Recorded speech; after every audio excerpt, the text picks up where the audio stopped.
Pemerintah memutuskan lockdown rumah sakit darurat COVID-19 Wisma Atlet Kemayoran Jakarta Pusat. Lockdown dilakukan usai salah satu petugas kebersihan Wisma Atlet dinyatakan positif COVID-19 varian Omikron. Setelah dinyatakan lockdown, rumah sakit Wisma Atlet dijaga ketat. Seluruh pintu utama ditutup dan warga tidak boleh keluar masuk, kecuali petugas yang berkepentingan. Lockdown dilakukan sebagai langkah antisipasi menyusul ditemukannya satu kasus COVID varian Omikron di lingkungan Wisma Atlet. Di saat yang sama, pemerintah meminta agar masyarakat tidak panik dan tetap menjalankan protokol kesehatan.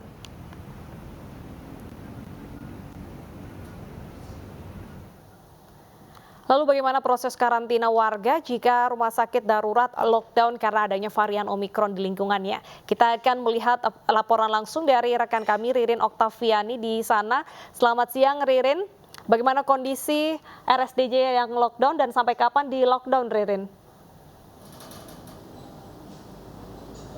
Ya Bernadetta, benar bahwa RSDC Wisma Atlet ini telah memperlakukan lockdown untuk 7 hari ke depan terhitung sejak Rabu hari kemarin. Langkah ini diambil sebagai bagian dari antisipasi untuk mencegah adanya penyebaran COVID varian Omikron menyusul adanya satu pegawai di RSDC Wisma Atlet ini yang terpapar virus COVID-19 varian Omikron. Saat ini pengawasan di Wisma Atlet ini diperketat, di mana Satgas telah berjaga baik di pintu-pintu masuk dari RSDC Wisma Atlet. Dapat kami informasikan bahwa saat ini saya berada di zona hijau, zona yang hanya diperbolehkan untuk wartawan dan tidak boleh melintas di zona lain. Dan di zona ini pun kami mendapat pengawasan ketat dari Satgas. Begitu pula dengan zona-zona lainnya yang berada di RSDC Wisma Atlet. Seluruh nakes dan juga pegawai yang berada di sini tidak diperbolehkan keluar masuk. Meski begitu, mereka tetap beraktivitas seperti biasanya dan saat ini atau hari ini mereka tidak menerima kembali pasien untuk sementara. Meski begitu, saat ini berdasarkan data yang kami dapatkan bahwa masih ada 116 pasien yang berada di RSDC Wisma Atlet dan tetap mendapatkan perawatan dari para nakes. Sebagai upaya tracing bahwa malam hari kemarin seluruh pasien dan juga nakes ini telah melakukan tes PCR dan saat ini hasilnya masih menunggu. Dapat kami informasikan bahwa beberapa pekan terakhir memang Wisma Atlet ini dilakukan karantina untuk perjalanan internasional. Oleh karena itu, bagi para pasien yang telah melakukan karantina selama 14 hari terakhir ini juga wajib untuk memantau kesehatannya jika mendapatkan gejala untuk segera lapor kepada puskesmas. Dan dapat kami informasikan bahwa kameramen saya ini akan memandu untuk mengajak Anda mengikuti press conference yang berada di belakang saya. Saat ini ada konferensi pers atau informasi terkini yang sedang dipaparkan oleh Satgas COVID-19 di RSDC Wisma Atlet berkaitan soal informasi terkini dari lockdown yang diberlakukan di Wisma Atlet. Langsung saja kita ikuti konferensi pers yang sedang berlangsung. Nakes wanita ya disediakan. Kemudian di tower 3 adalah nakes atau non-nakes, jadi karyawan RSDC, SDM RSDC yang laki-laki. Nah, kemudian tower 5 dan 6 itu terisi oleh pasien. Karena pasien di situ ada mulai pasien dengan rawat mandiri, kemudian nanti ada yang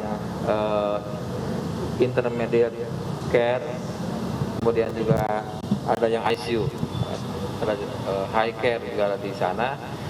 Kemudian tower 4 saat ini diisi oleh para pelaku perjalanan luar negeri yang sebagai karantina. Dia bukan pasien, akan tapi saudara-saudara kita yang dikarantina selama 10 hari. Ya. Kemudian tower 7. Tower 7 sebetulnya untuk lantai 2 dan 3 itu adalah ruangan ICU. ICU yang dipersiapkan dengan fasilitas oksigen, kemudian peralatan yang lain sudah lengkap. Nah, sedangkan saat ini untuk tower untuk lantai 4 dan seterusnya itu diisi oleh juga para pelaku perjalanan luar negeri sebagai tempat karantina. Dan setelah itu semua nanti penuh, maka total komplek RSDC Wisma Atlet lockdown. Saat ini kita di lockdown adalah mulai tower 2, 3,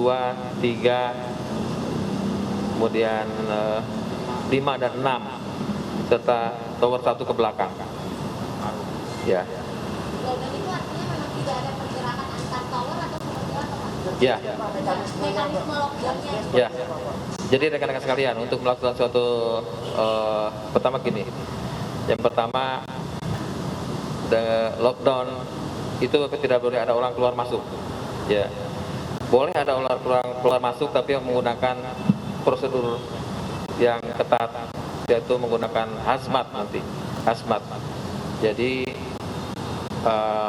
misalkan nanti ada dokter spesialis yang memang dia karena dibutuhkan di beberapa rumah sakit, dia masih harus bisa keluar masuk, tapi dia akan menggunakan hazmat, ya, baju yang betul-betul level 3, sehingga dia akan datang menggunakan baju level 3 yang seperti astronot, baru masuk ke ruangan, kemudian nanti setelah mau pulang akan didesinfektan, bajunya diganti, mandi dan sebagainya, baru boleh keluar. Itu. Nah, tapi untuk rekan-rekan di sini yang tinggal betul-betul di RSDC ini tidak boleh keluar, Area ini sebetulnya kita masih dalam persiapan untuk lockdown total, Bu. Karena ini adalah area yang hijau nanti, Bu. Ini adalah area hijau. Mulai dari lobi di sini. Nanti kita disekat sedang dalam penyekatan, dan kita sedang datangkan juga satu mobile dari Kompi Zeni, ya, mobil untuk Dekon Nubika. Seperti pada saat awal-awal kita sudah koordinasi tadi dengan Pangdam Jaya untuk kita berkoordinasi dengan Angkatan Darat untuk meminta segera ditempatkan mobil tersebut. Pasien tetap bisa masuk selama masa isolasi? Ya, tentu saja. Pasien-pasien terkonfirmasi tetap bisa masuk. Pasien-pasien terkonfirmasi COVID-19 apapun variannya, ya masuk di sini. Tentu saja nanti kan kita karena kita ruangannya cukup banyak untuk pasien yang mandiri satu kamar satu, apalagi yang berbeda varian, itu kita pisahkan.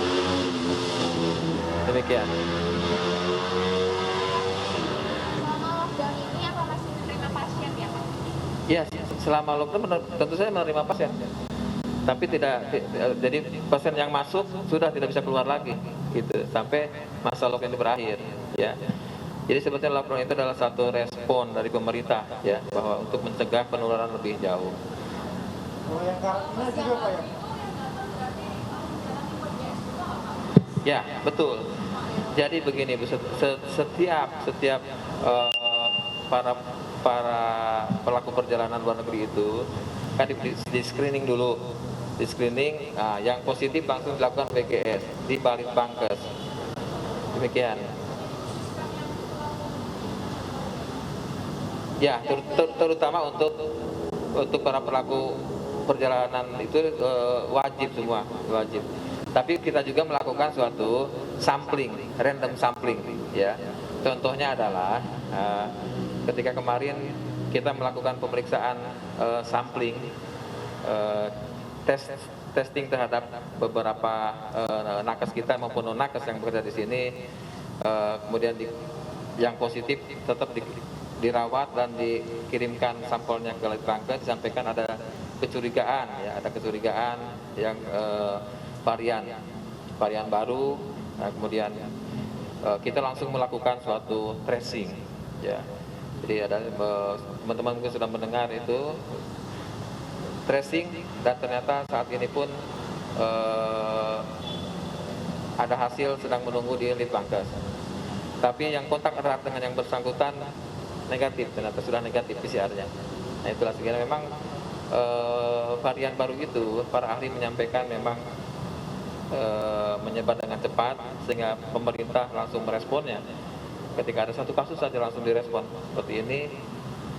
Sekarang ruangan saya sudah kosong, kami bergeser di sini semua di ruang administrasi di lantai 2 yang sudah kosong di tower 2. Nah itu, tapi beruntungnya bahwa varian baru ini tidak terlalu gejalanya tidak terlalu berat, bahkan sehingga memang kita tidak terlalu takut, kita tidak perlu panik karena para pakar menyampaikan juga dalam rapat itu bahwa tidak mungkin kita membendung sama sekali atas adanya varian baru. Tapi yang jelas bagaimana kita bisa merespon, mempersiapkan pencegahan, mempersiapkan pengelolaan yang tepat.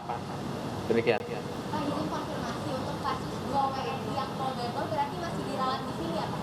Ya, setiap yang probable ya, yang sudah jelas positif dirawat di sini, dirawat disendirikan, kemudian gejalanya memang tanpa gejala.